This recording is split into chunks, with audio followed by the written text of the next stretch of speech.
फिर और बहुत मोहब्बत के साथ और बहुत ही खुलूस के साथ उस फनकारा को, उस अदाकारा को स्टेज पे दावत दे रहा हूँ कि जिसने बहुत सारे किरदार शानदार निभाए, लेकिन एक किरदार हाल ही में ड्रामा बेटी में ऐसा निभाया कि जिसमें नेगेटिविटी जिस तर्ज पे उन्होंने दिखाई, उसके बाद फिर एक लकीर बन गई कि इसके बाद अब और क्या हो सकता है।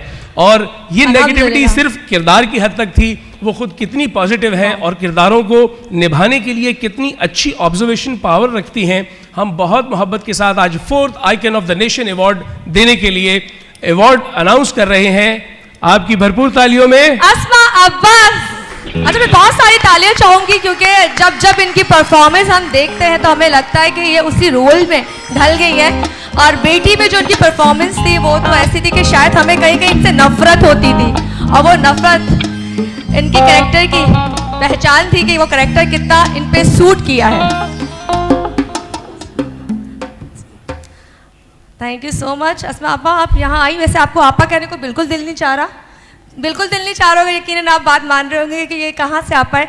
लेकिन अस्मा जी, कोई रोल आपसे करा लो, आपको मतलब जैसे मर्जी खातून बना लो, आप उसमें ढल जाते हैं। और जब हम हिस्ट्री जानते हैं वहाँ से, तो आप पहले भी इस फील्ड में नहीं थी, लेकिन जब आप आई हैं तो इस तक कोई ड्रामा ऐसा नहीं है जिसमें अस्मा आपा ना हो, ज़रूरत ना हो। तो पहले अस्मा आपा के लिए बहुत सारी तालियां होनी चाहिए। मुझे समझ नहीं आ रही हमारी तालियों में जान क्यों नहीं है। हमारी तालियां हमारी ताकत होती हैं और ये पहचान होती है कि हम जिसको बुला रहे हैं वो वाकई हमारे लिए मान है। तो मैं चाहूँगी प्लीज़ तालियां थोड़ी भरपूर बजाए, और मैं चाहूँगी कुछ आप कहना चाहेंगी आइकॉन के बारे में, और यहाँ आई। शुक्रिया। अस्सलाम वालेकुम। सबसे पहले तो बहुत बहुत शुक्रिया। मैं बिल्कुल मेरी वाकफ़ियत नहीं थी आइकॉन अवार्ड्स से और ना ही उज़्मा से। और पहले काफ़ी दिन पहले मुझे मैसेज आया, तो जैसे कि हम बहुत से मैसेजेस इग्नोर कर देते हैं, वैसे मैंने भी कहा अच्छा पता नहीं क्या है, ये समझ नहीं आई। एक दो लोगों से पूछा, उन्होंने कुछ बताया, लेकिन इतनी मोहब्बत से बार बार बुलाने पर मैं मजबूर हो गई कि मैं ज़रूर आऊँ।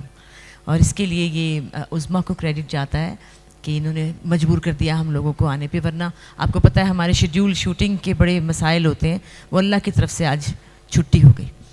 और बाकी आपने कहा कि किरदार, हम लोगों के बीच, हम एक्टर्स जो हैं हमारे अंदर बहुत से किरदार छुपे होते हैं। कथा कलामी माफ, आपका किरदार जो है पीछे स्क्रीन पर मौजूद है, और एक दफ़ा फिर सब तालियां बजाएंगे आपके इस किरदार के लिए।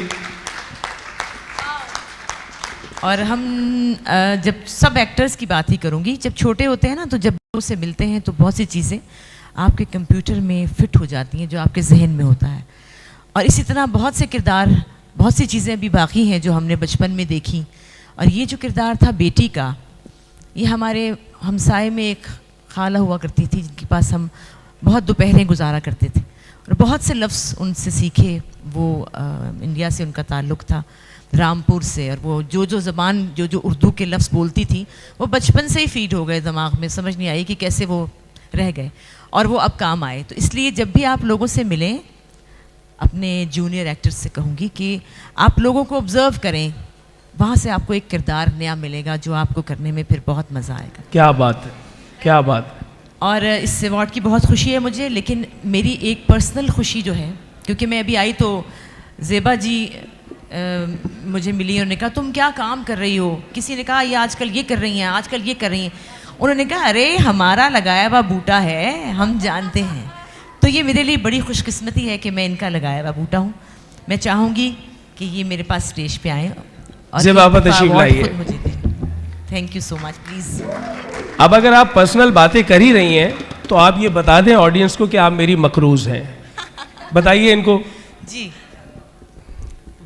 अभी आपने मुझे देना है फिर से। चले जी, ये पापा के हाथ से हम तीन मर्द और तीन कहानियां। नहीं, इनके देने की तो खैर बात हो गई ना, इन्होंने तो अपना काम पूरा कर लिया, अब आप भी कुछ थोड़ा सा काम करें।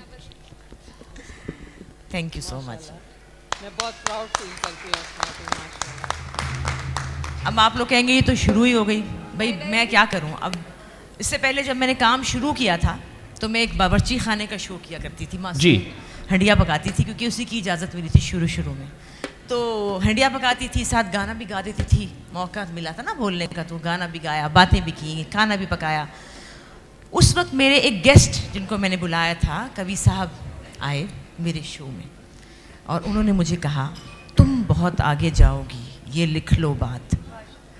और शायद उसमें से थोड़ा सा उनका कहा पूरा हो गया।